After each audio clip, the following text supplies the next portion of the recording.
We'll go ahead and get started. Again, my name's Aaron. Let's go ahead and do this. So real quick about me, and I should probably update this slide, but I'm a mechanical engineer by training. I am all over LinkedIn. I'm on Twitter if you want to connect with me. I love to hear from you. In the past, I worked at a safety product manufacturer, and they made drinking fountains as well, plumbing, if you will.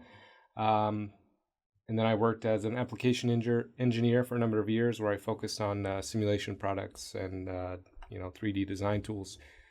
So the goal of today's session, I always like to start out by presenting what my goal is for the day and what you should be getting out of this is to show you the basics of Fusion 360. And I'm going to try to get through more than I usually do in this case. I'm just trying a different format, so I'm going to try to keep this slideshow as short as possible. But this is intended for those of you out there who are completely new to Fusion 360 and or 3D design. So real quick about Fusion 360, if you haven't actually got it and started using it yet,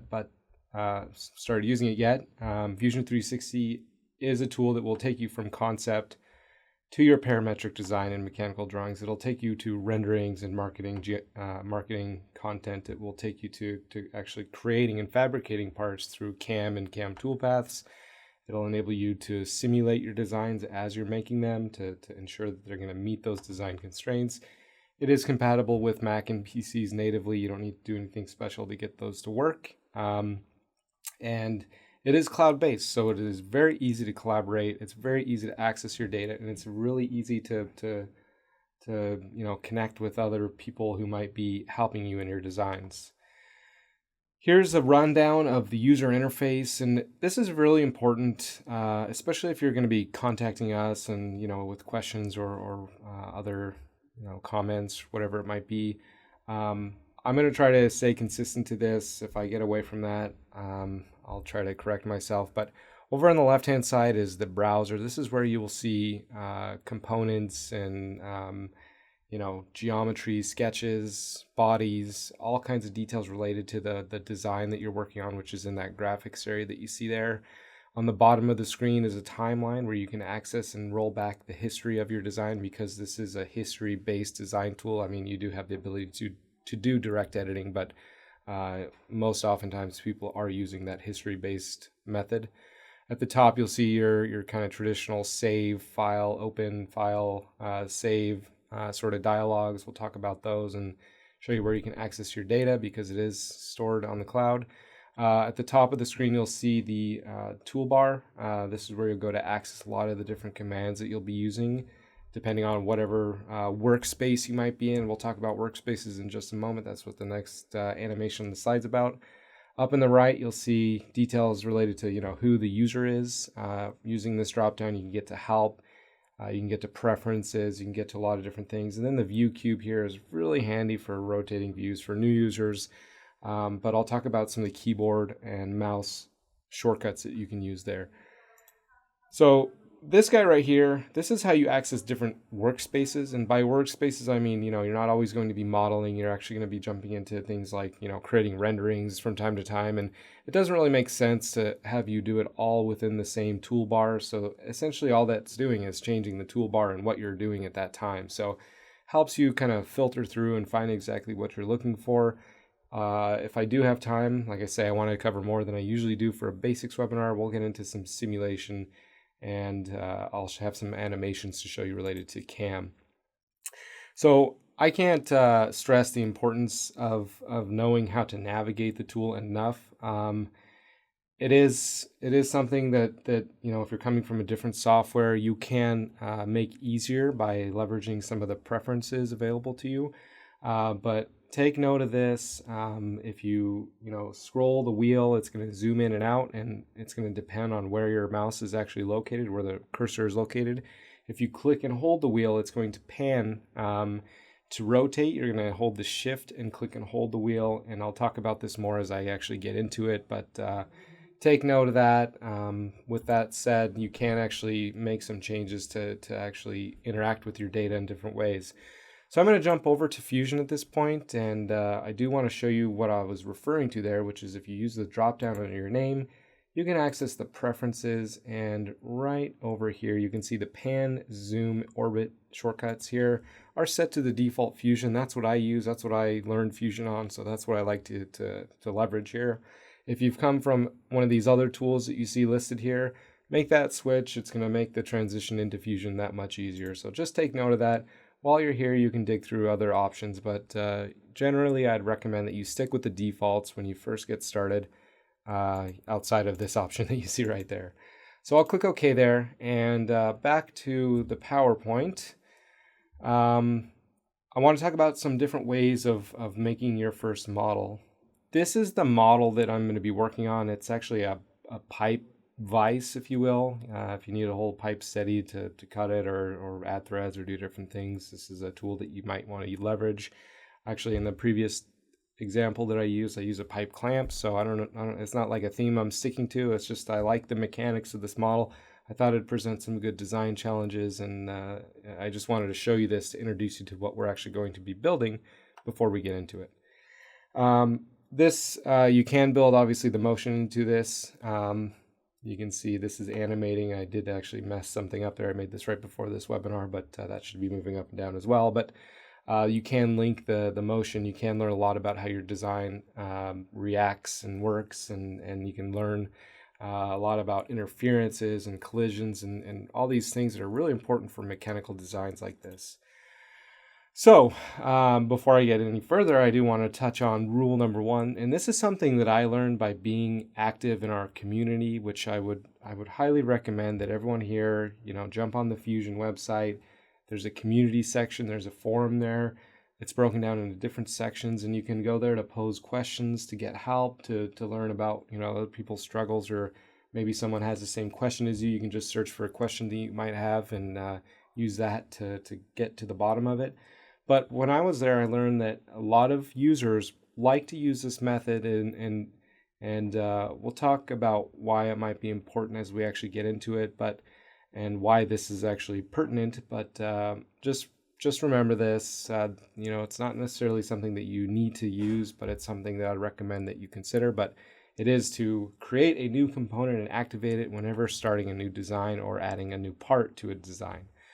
So the very first thing we're going to do here is we're going to use some of the simplest design methods in Fusion 360. That is to create with primitives. And so with primitives, you can make things like boxes, you can make things like cylinders, you can make things like spheres, but you can also do things like toroids and coils. So it's actually a little bit more than just a primitive. These are some complex shapes, and making a sphere and other tools, I know that you'd have to revolve like a half circle sketch profile, and we'll talk about what revolve it actually means a little bit later. But at this point, let's jump into Fusion and let's get reacquainted to the interface and show you how to actually find the data that we want to be working with. I don't actually have the file open that I'm going to be building here. So I'm going to move my cursor, and I'm just going to slide my mouse over until I actually get to the data panel button. That's the button that you see right here. This is where you'll go to find and interact with projects that you might have been working on, or to open a file that you might have saved. So I'm going to click this show data panel option, and here you're going to see a lot of different projects, and yours might look different than mine, but I just have various projects that I've been working on in previous examples or for other cases. But here's a full list of my projects. At the very bottom there's some good sample files for you to open and interact with, so jump into those. It's a good way to kind of introduce yourself to the Fusion interface and kind of learn about rotation and view orientation and things like that. But what I'm looking for here is actually this webinars folder that was at the top of the list before. I'm going to double click on that, and you can see there's actually folders contained within this project. I had a simulation deep dive a little while back, but what I'm looking for here obviously is this basics one, so I'll double click that. And here you can see there's this pipe vise. There's the finished version. That's what I used to create some of that imagery that you're seeing there. And we might reference to help you understand what I'm actually going to be building. And there's this pipe vise start. So I'm going to double click that, and it's going to open up that file for me. So once I have it open, I'm going to close my data panel. And you'll notice that actually it took me to my CAM workspace, and this is because I was the last thing I was doing with this model was creating some CAM toolpaths for the animations later in the PowerPoint presentation. So I'm going to use the drop down here. I'm going to change it to the modeling environment, and that's going to get us back to seeing what I showed you in that PowerPoint slide regarding the user interface. So in this case, the overall file that we're working on is the pipe vise, but within it are a couple of different components. So there's the base component, and there's the jaw component. And each one of these might have its own sketches, its own features, its own details related to those. If you want to see, how this was built or, what steps were taken, you can actually scroll down here to the timeline where you can click and drag and slide this around to roll it back or roll it forward depending on where you're at in the design. I do want it there at the very end there because I'm going to be adding a lot of features to this, a lot of different details to this. So let's revisit those mouse shortcuts to rotate and pan and do different things. So once again, and I wanted to do this within Fusion just to reiterate it. It's very important to revisit it, but if I click and hold the mouse wheel, it's going to change my mouse cursor to show me that little hand there. That means that I'm going to be panning. So just think that if this was like a flat drawing on a table, it'd be sliding it back and forth. So that's kind of maintaining that orientation that we're looking at it, but it's just sliding it. If I hold Shift and click and hold the mouse wheel, it's going to change my icon to indicate that. That means that you're rotating. So I can rotate this a number of ways. I can, scroll around to the back. I can investigate what's going on here with other details or other parts of this, but I can just kind of rotate around and jump to different views. At any time, if I want to use a very specific view orientation, like if I'm going to go do a sketch or do something specific that I want to leverage a very precise view with, I can use the view cube up in the upper right as well. So I can click the front view to look at this from the front. I can use the arrow here to look at this from the top. And, I can actually use the corners and side edges of this to kind of look at this from different ways. I'm going to rotate this back around a little bit. And I do want to note that down here, I'm using this constrained orbit. So that's helping this thing stay as if it's like, on a turntable or something. So whatever view is your top view, that's what it's going to use to rotate around. So when I click and hold this, it's going to rotate in a very precise manner. It's very easy to rotate. I'd recommend that, as new users, you try to leverage that. One thing to note is that if the top view isn't what you'd expect to be the top view, or if you're having trouble accessing a view using that constrained orbit, you can actually go and you can right click on this menu and you can set the current view as a very, specific view. If I wanted to make this my top view, the way I'm looking at it right now, I could. Not a great idea though, because it's good to actually use, orthographic views to visualize these things and to use as your top view, for instance.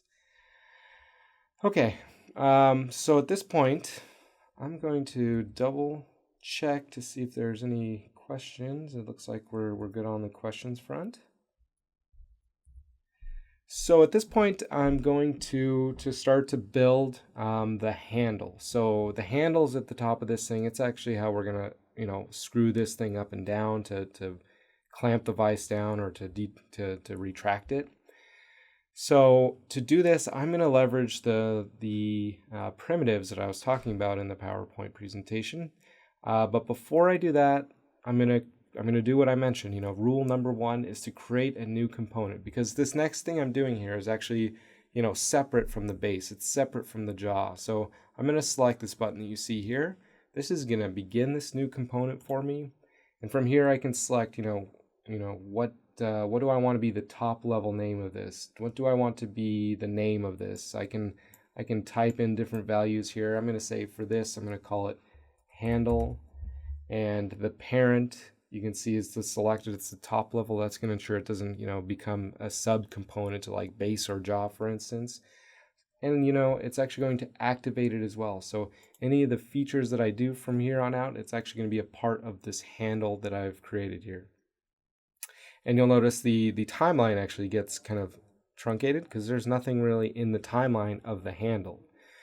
The way I can tell this is activated, if you don't use that option to activate and create a new component, you can see the little toggle that you see here at the end of the name, that shows me which is active. So if I switch, to the jaw to make that the active component, it's going to change the timeline as such. It's actually going to highlight the jaw as well, because in doing so, I've selected jaw. Or if I want to go back to editing the top level component, or the assembly, if you will, you can select the top level name there. So that discussion, assembly, component, part, that's why this new component is so important. Because in Fusion, there's only this single modeling environment. You don't have an assembly file type. You don't have a part file type. So I'm bringing this up because, previously I'd used SolidWorks, so that was the way that I'd approach a problem. Here, you don't need to worry about it. So there are definitely advantages to that. One of the ways of, one of the problems that new users have, though, is that they want to build everything together. They want to add all their features, and they kind of get disorganized. And so using this new component, Activate, is going to help us stay organized.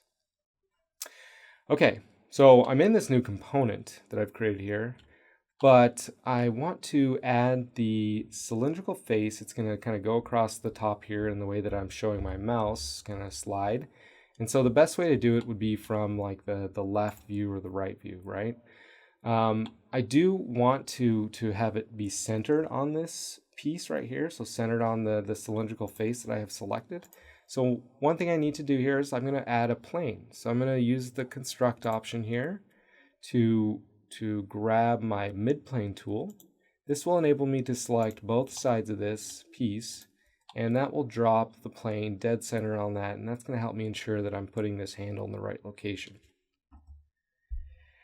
Okay, with that created, and by the way, if I expand out the handle component in the browser, you can see there's now this construction folder that got added. That's what contains this plane. So if I ever go and I, accidentally hide or show this before I need to use it, I can always go back and select from this folder the option to hide or show the plane, or, whatever it is that you might be missing.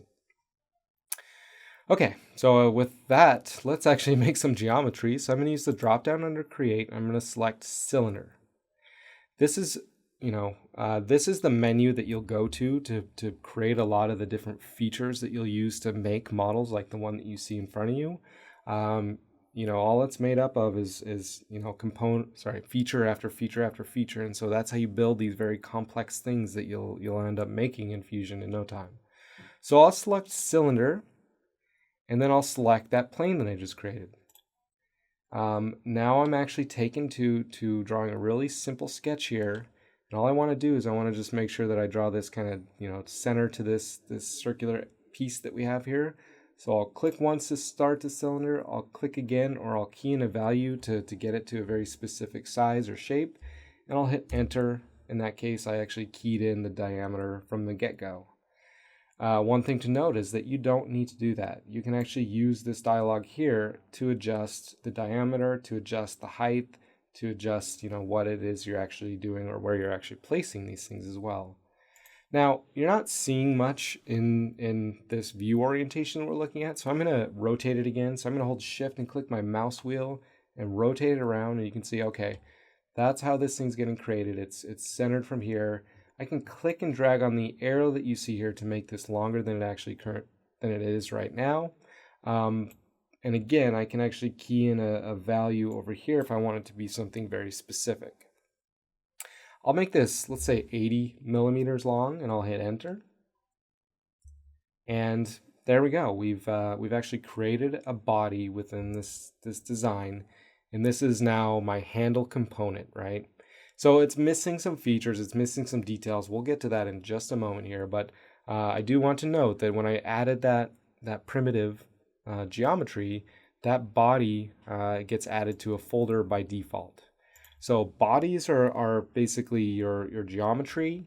Components are, you can think of as like parts, or they can actually be subassemblies, and they can be different things as well. But in this case, we're treating this as if it were its own single part. Okay, so on the end of this, I want to put another smaller cylinder. This is going to actually screw into like a cap for the handle. And I'm going to use a primitive once again. So primitives are pretty handy for very simple geometry, but I don't use them all the time, and I'll talk about why that is a little bit later. But let's use the drop down under Create to grab that cylinder once more. And I didn't need to create a plane in this case because on the end of this, I can actually just select the end face of the cylinder to basically place where this new cylinder will be placed. So I'll click once to tell it that's where I want to put this new primitive. And then if I move my cursor in the center of this thing, you'll see it actually has that little blue circle that pops up. What that little blue circle is it's a constraint. So it's telling me that if I click here, it's actually going to ensure that this next piece, this next circular shape that I make is centered on that geometry. So I'll click once to place that point in the center, and I'll click another time to make it a size. And in this case, I'm going to actually key in some values here. Maybe I'll say 5 for the diameter, and for the height, I'll say maybe 10 again or something like that. And you can always go back and edit these things after the fact. So I'm gonna stick with that 10, but as it turns out, maybe I just want it to be 5 millimeters or something. I can go back and I can right click on this feature in my timeline. I can select to I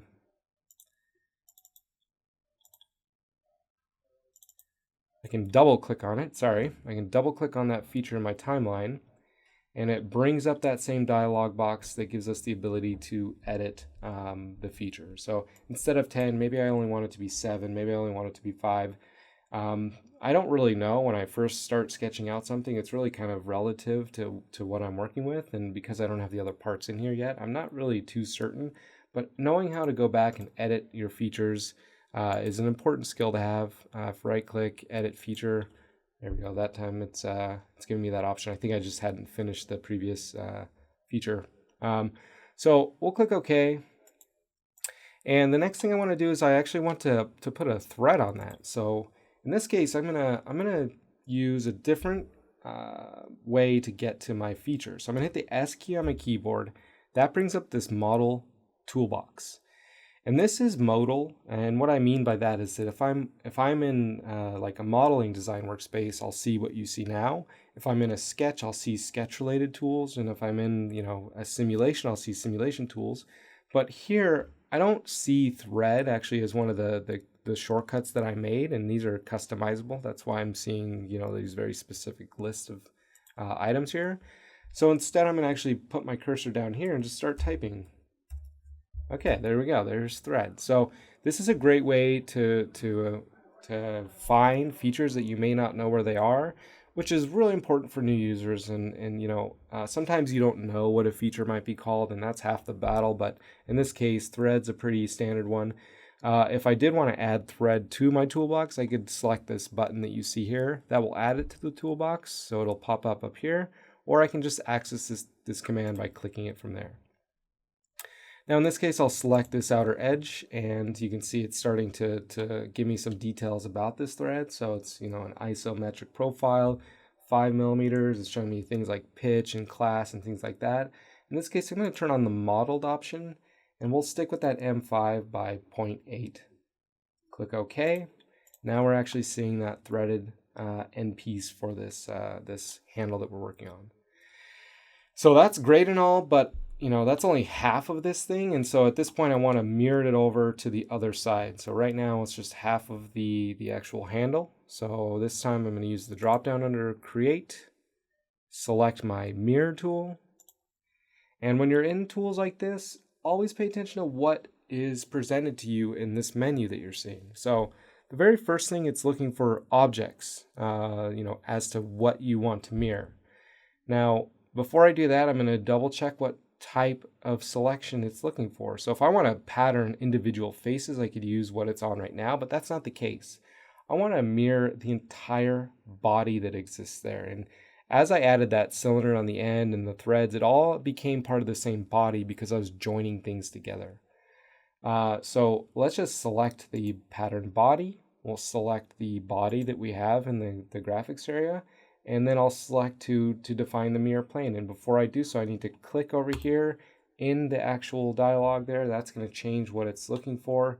And then I'll select the back face here. And before I even click OK, it's going to give me a preview of what that looks like. Perfect. So I'll click OK. And it looks like it didn't actually join that time. So no big deal. You can see I have two different bodies here. In that case, I can just right click and I can, I can select them and I can do what's called a combine. So I'll select the combine option. I'll select the two components, the two bodies, I should say. There we go, they're both selected. I'm going to use the join style and click OK. Now it's all one single body. That's exactly what I want this to look like. Okay, so I think we're good with that. Let's jump back to the PowerPoint and let's talk about some other ways of designing. So other ways and other rules to adhere to is this rule number 2 is to name your stuff. As you saw, I did name that as, the handle. In the next step, I'm going to make the screw that goes down. So I'm going to try to remember to name that. But in addition to starting from primitives, you can also start from sketches. And this is by far, the more you work in Fusion, the more you're going to want to use sketches to build your designs. And the reason for that is that it's going to give you a lot more flexibility as you go and make edits to your designs in the future. So if you think about like the box, you could do it with a primitive, but you could also just sketch out a square and then extrude it out. So think about how you make different shapes. You think about a cylinder. If you draw a circle, you can just pull that out. You have a cylinder all of a sudden. If you think about, this lightning bolt, there's not really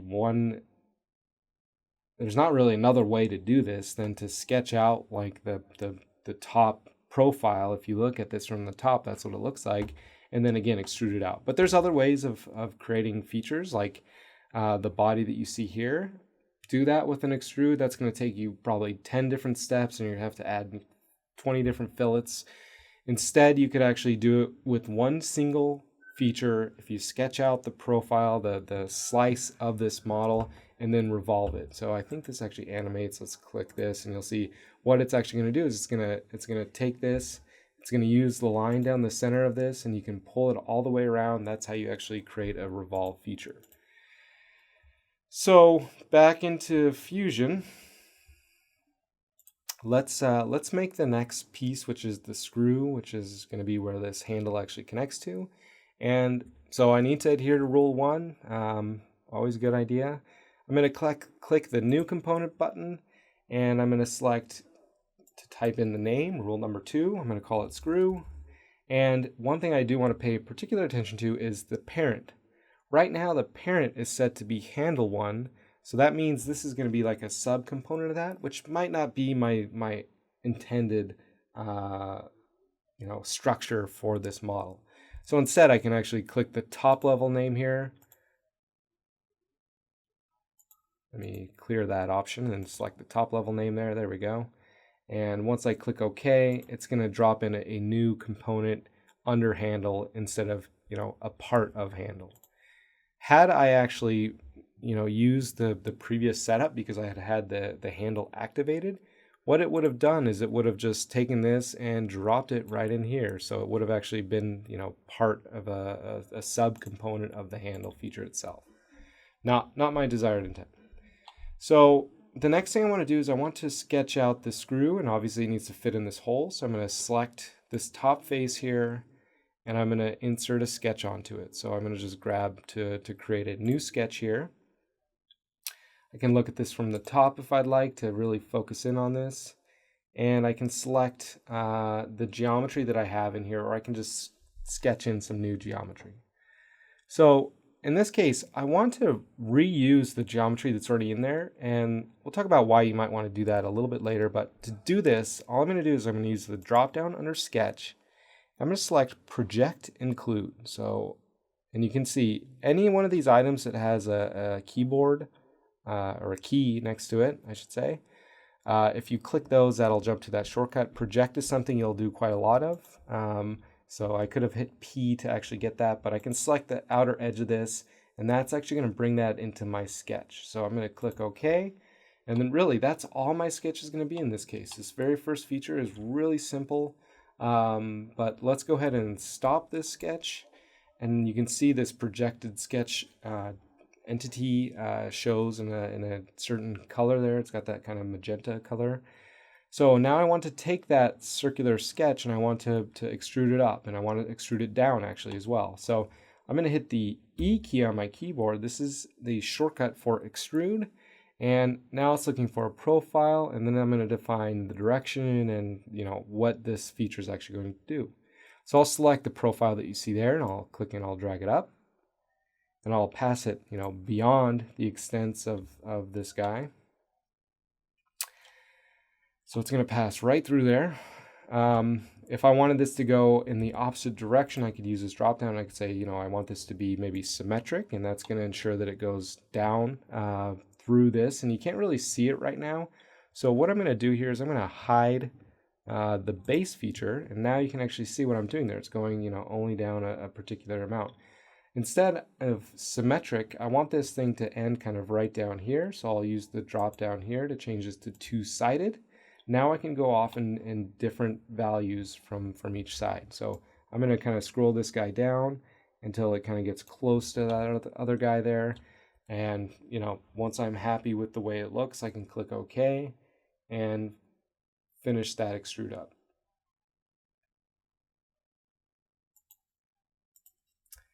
Okay, so I hope that you guys saw how I actually hid that base. I did that kind of quickly without explaining it, but now when I go to show it again, I'm going to move my mouse cursor over to the browser.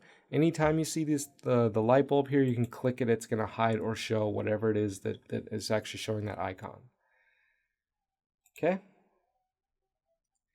So maybe at the top of this, I want to have a more complex shape. Right now, it's kind of boring, to be honest, and I'm not too certain that's how I want this to look. So let's make some edits, and let's do the top part of this with a different feature style. So I'm gonna leverage what's called a press pull. So using the drop down under create, I can select my press pull tool from this menu, or alternatively, I can use a shortcut. Sorry, it's this guy right here.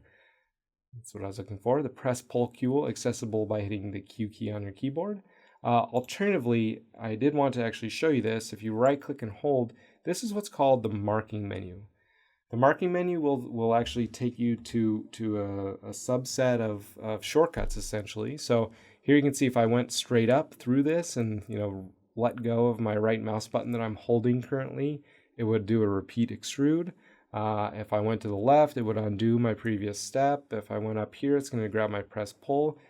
All I'm going to do to use this is I'm going to put my mouse cursor through the quadrant that I'm looking for, let go of the right mouse button. Now I'm in this press pull tool. So now I can click this top edge and maybe I can slide it down.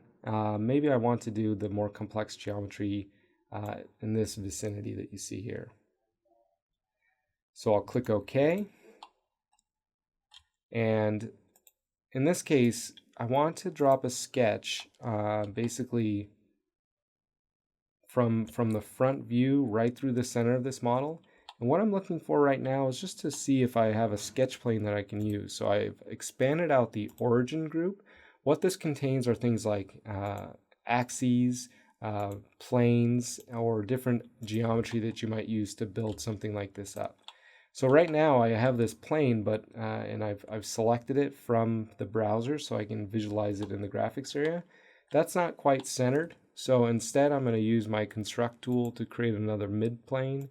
All I'm going to do is I'm going to select the front and the back of this guy to do that. So front and the back, it's going to drop in that plane for me to use to sketch this next piece on. So the reason for this is I want to actually use maybe like a revolve feature in this case. So let's select to insert a new sketch onto this, this plane that I've created. So I'll select the create sketch button. I'll select the plane from the graphics area. And now I'm inserting a sketch on the center of this guy. So I'm going to zoom in here and I'm going to grab my line tool. And all I'm going to do is I'm going to start to draw this out. So we'll click once to start this line and I'll go straight up. click another time. I'm going to move my cursor to the right, click another time, and there are some keyboard shortcuts. I actually just created a quick tip in relation to this, but in this case, I'm not going to be using the keyboard shortcuts. I'm going to actually add some features after the fact. But essentially, all I want to do is I want to kind of draw this shape that you see here. This is going to help me revolve this feature that I have. All right, so I've created an enclosed profile. Once I've done so, it actually changes the shading of this model for me. At this point, I can select from the Create dropdown to create the Revolve feature. So I'll select the profile from the graphics area. For the axis, I can actually change my cursor selection to here, select the axis, and if I rotate around, you're going to see it's actually highlighting this with this red coloration. This red coloration means that this is not adding material to this design, it's actually removing material from this design. And it's not only cutting the piece that we have, it's also cutting the handle that we created previously. So that's not what we want to have happen here. What I'm going to do here is I'm going to change the type of operation from cut to join, and that's going to create this in a different way. It's going to do something entirely different than the previous case. I'll click OK. Now we have this nice looking, handle shape for the screw, and I'm pretty happy with the way that looks. Except for I don't like the sharp edges, right? So if you have sharp edges like this, I'm going to use the Modify dropdown to grab my fillet tool, and I'm going to grab a couple of edges here. I can, select multiple at once. And once I start to type in a radius here as a preview, it's going to start to show. But once I've done so, it's not going to allow me to select additional edges. Like I want to add these last two edges to this, but I'm unable to do so at this time. The reason for that is that I'm actually previewing it already. So here's a little keyboard shortcut for you that everyone really should know when they're using Fusion 360. To add additional selections to something like this, you hold Control or Command, depending on which operating system you're in. I'm in a Mac, so I'm selecting the Command key. Click and hold it. That brings up the preview showing you, what's already selected. So if I wanted to turn an edge off, I can select it again. But in this case, I want to add these two bottom edges to it. Once I let go of Control or Command, we're going to see the preview of that.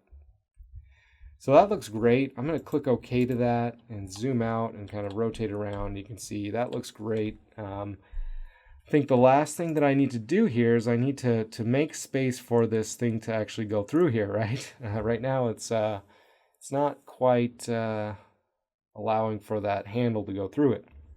So again, I'm going to use my S key to bring up my toolbox. I'm going to grab my Combine tool, and in this case I'm going to select the target to be the screw piece that we're making, the tool to be the existing handle. From here I'm going to select the operation to be a cut. Now, if I click OK, it actually gets rid of that handle tool.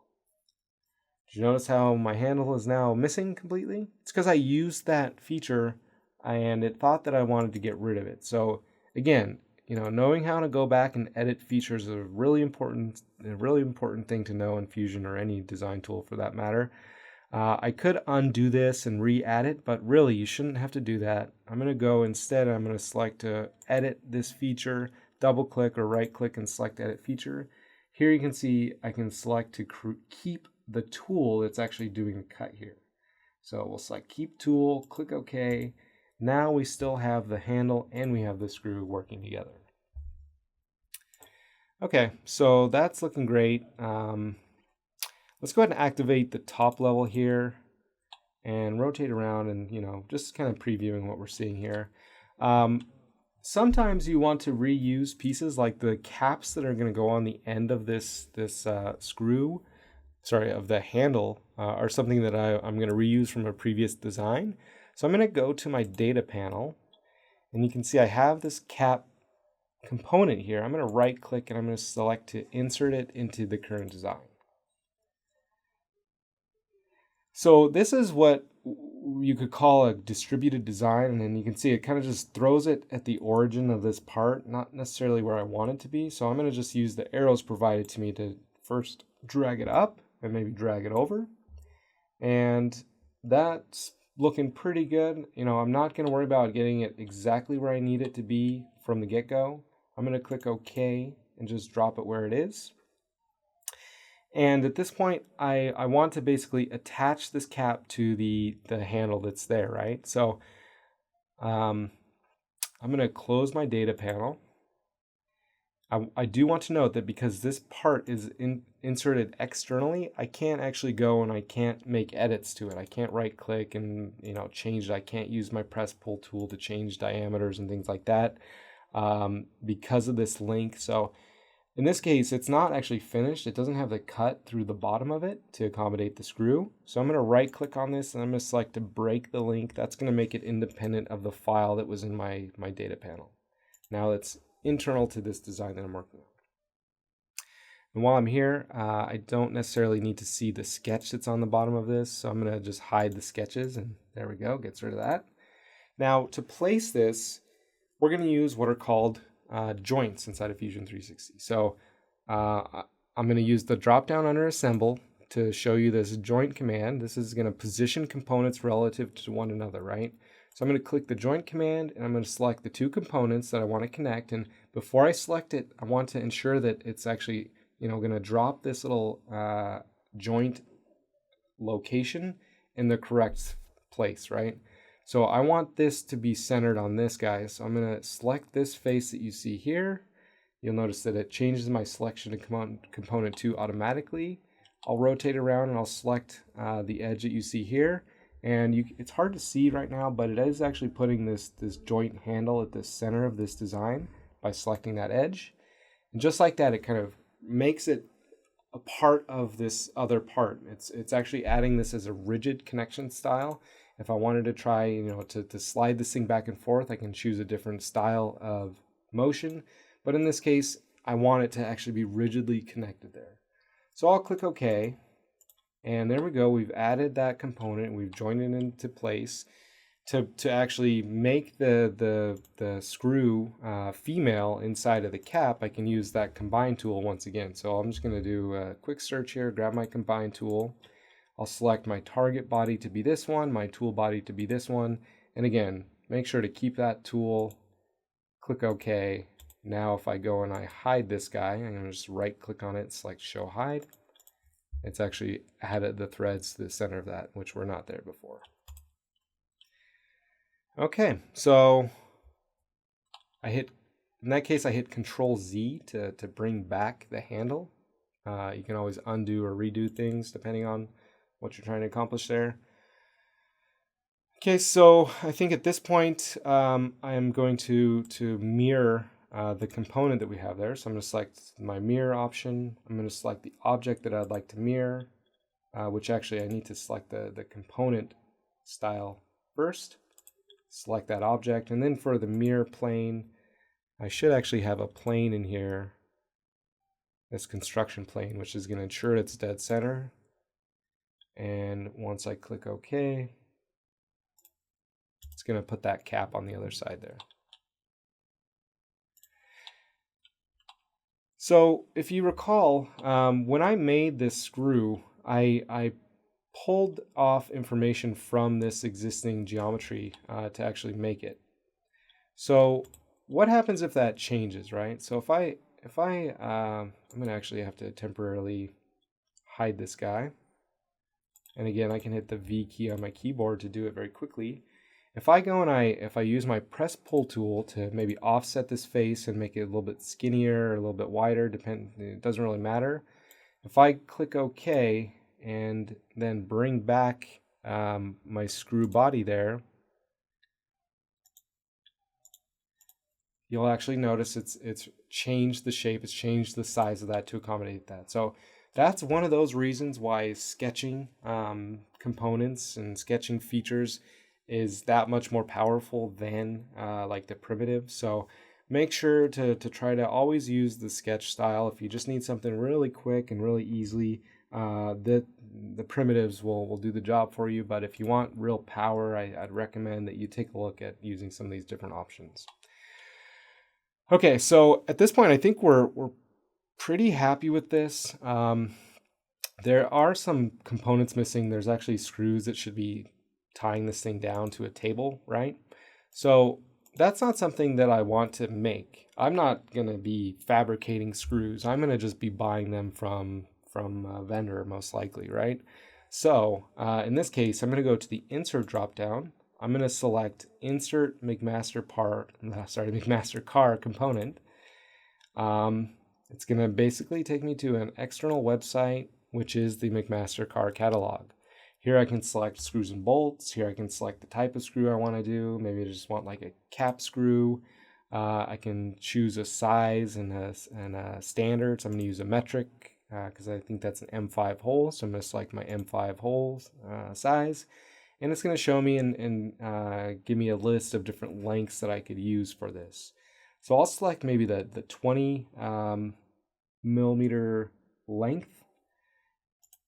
And once I get into this, you can see there's product details. So if I select the product details, it's actually going to take me to the page that includes, all the CAD behind this. And I can make this bigger or smaller depending on what I want to show there. But here you can see I have different file types that I can use. I'm going to select my step file type and I'm going to select the save button. And what that's going to do is it's going to go and pull that screw from the McMaster Car catalog. It's going to put it into my design here. I'm going to be able to very quickly and easily kind of rotate around and place it where I need it to be, right? Okay, so let's now add the joints and the motion between the other components that we have here. So to do this, I'm going to use a different style of connection. So instead of using a standard joint, I'm going to do what's called an as-built joint, because I built, say, this screw and I built this handle in the exact locations I need them. So here I'm going to use the drop down under assemble and I'm going to select as built joint. It's asking me if I want to keep the position or move it. I'll just say capture the position. And then I'm going to select the two joints that I want to connect. So first one maybe I'll do for this guy. I'll select the screw and the base itself. And I do not want those to be rigid. I want those to be revolute. So once I select my revolute style, I select a model edge, and that's going to enable me to actually visualize the rotation that we're going to expect. So I'm going to click the play button, and you can see it's rotating around. Looks great. In addition, I can create, let's create another joint here for the handle and the screw itself. So I'll hold Shift and J and I'll select the two components I just mentioned. In this case, I don't want it to be revolute. I want it to be a slider, and I'll select the cylindrical face of this guy that you see here. And you can see it's going to enable that to slide back and forth. I can do a couple more as-built joints. Let's do an as-built joint between this guy and this guy. And in this case, I want a slider as well. So I'll just use like a model edge to orient it. You can see it's going to enable me to kind of control the movement of that. So that's looking okay. Right now, the base really can actually be slid around. If I click and drag on it, I'll get an understanding of how it's not fully constrained yet. So I'll hit Control Z or Command Z to undo what I just did. What I want to do at this point is I want to ensure that the base doesn't move, really. That's kind of like tied down, right? So I'll right click on my base and I'll ground it. It has a little pin to indicate that has been grounded. And so now when I click and drag on it, it doesn't go anywhere. One thing that I might want to do is I might want to limit how far this thing can slide up and down, right? It's not going to go all the way through this thing. It's only going to go a certain distance. So what I can do is I can access the joints folder from this browser, expand it out, and find that slider that I just created there. It's going to be the last one in the list. And if I right click on it, I can select to edit the joint limits. This is going to enable me to make a minimum and maximum, which gives me these nice little flags to kind of pull one or the other. I can pull this down. This will be maybe the maximum extension. Minimum is -14 right now. We'll click OK. Now when I click and drag this, it's only going to go a set distance. It's not going to enable me to go all the way through this model like I was before. The other thing you might have noticed when I was clicking and dragging on these things is that this guy isn't actually connected. So I'm going to Command Z the movement I just did, and because I just want this thing to basically be fixed to the component that you see there, I could use a joint, but you can also use things called rigid groups. And it's really best when it's, multiple components that you're creating this for. But in this case, I just want to do it for the two. So I'll select the handle itself and the cap. And once I have those selected, I can click OK to make that a rigid group. Now when I slide it, it's going to go together. Now this handle has a little problem, right? It's sliding through this thing. So again, I could use a limit to avoid that, but I can also use something called contact. So I'm gonna revert the position. So whenever you slide something inside of Fusion 360 with this history-based design style on, you can always revert to the original position. That's what that warning is that you keep seeing. So when I like move something and I go to modify it, or if I go to add a join or something, it's going to ask me if I want to keep the current position. That's what that's all about. So if I cancel this and revert this, it's not going to ask me that when I go to my joint the next time. So what I was saying there though is that you don't always have to use joint limits. You can also use things called contacts. So I'll just do a quick search for enable contact sets. Once I do that, it actually turns on this folder in my browser, which enables me to create contact sets between different components. So I'll right click and I'll select a new contact set. I'm going to say I want this guy and this guy to recognize when they hit this guy. So with those three selected, I can now click and drag this thing, and when they actually approach each other, it's going to stop moving. It's going to actually bottom out when it hits that. So really cool way to actually make some really lifelike movements in your designs. Pretty happy with the way this looks. To finish this out, I'm going to create a really quick simulation. So this is really important for a lot of designs. To do a simulation, I'm going to change the workspace to my simulation workspace. I'm going to select to begin a brand new study. So I'll select one from one of the 4 different study types we have here. I'll select static stress. In this case, I'm assuming, what happens when you're pushing on basically a rigid piece of steel or something. And in this case, I don't want to analyze all the parts in here. I really just want to analyze the base itself. So I'll right click on the base and I'll select to suppress all except selected. That's going to get rid of all these other components from the simulation that we're doing right now. They're still in the design. They'll still be there for edits later, but there we go. We've got rid of all those. Now I'm going to do things like create constraints. I'm going to use my mouse shortcuts, my marking menu to create some structural constraints real quickly. So I'll use the 4 bolt holes to fix this thing down. I can use another constraint on the bottom of this to make it frictionless. So it's just assuming it's on a really stiff piece of stiff ground basically. And I'll use maybe a structural load on the cylindrical face here that's going to act upwards. I'm assuming that something's resisting the force being exerted through the screw itself. So I'll say this will be 800 pounds. I'll use the angles option to kind of rotate this around to be, pushing against the way that this is trying to hold that piece of steel or the pipe that's actually in there. Once I click OK, I'm actually ready to solve this thing. So I'll just click the solve button. It's going to run through, it's going to mesh it, it's going to solve it, it's going to give me an idea of what kind of safety factor we'd expect. So the minimum in this case is 3.14. I can slide this back and forth to kind of understand where these highest stresses might be or the lowest stresses might be. I can look at things like the displacement. So the maximum displacement is 0.04 millimeters. And if I'm unhappy with this result, 3 is a pretty good safety factor, but you can see it's very concentrated in one particular area. If I go and I change this back to the modeling workspace, I can make a really quick change to this design. I'm going to use my press pull tool to just grab this fillet and make it a little bit bigger. We'll make it about yay big. And then once I jump back into my simulation workspace, it's going to tell me my results and my mesh are out of date. So I'll click the solve button once again. It's going to resolve it. And just by making that one simple change, it increased my safety factor by 2. So I mean, really, this thing's really over-engineered, but 800 pounds might be about the lowest force that you'd expect to see on something like this. So I think that just about does it for what I wanted to cover today.